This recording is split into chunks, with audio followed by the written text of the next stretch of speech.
En mission des services officiels à Budapest, capitale de la Hongrie, le vice-premier ministre des Affaires étrangères a échangé avec son homologue hongrois sur plusieurs questions d'intérêt commun entre Kinshasa et Budapest, dont le renforcement des liens de coopération et de relations diplomatiques dans plusieurs domaines. À cette occasion, Christophe Lutundula n'a pas manqué de dénoncer l'agression de la RDC par le Rwanda sous la belle du M23 et la violation par Kigali de plusieurs initiatives tendant à ramener la paix entre les deux pays, mais surtout dans la région des Grands Lacs.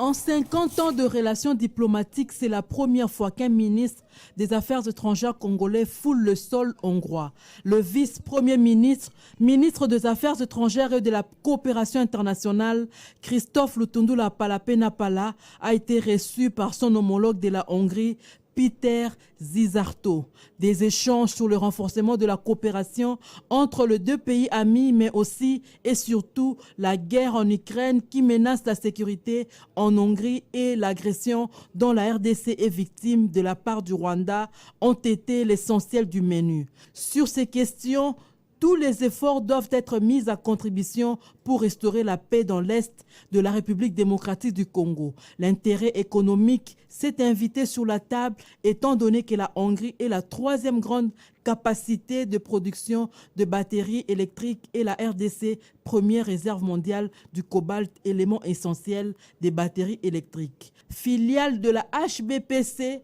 l'hôtel de monnaie hongrois a une expérience à partager dans la production des imprimés de valeur tels que passeport, permis de conduire et carte d'identité. Le vice-premier ministre, ministre des Affaires étrangères, Christophe Lutundula Palapena-Pala, a saisi l'occasion pour exprimer le souhait de voir cette institution travailler avec la Banque centrale du Congo dans la même optique.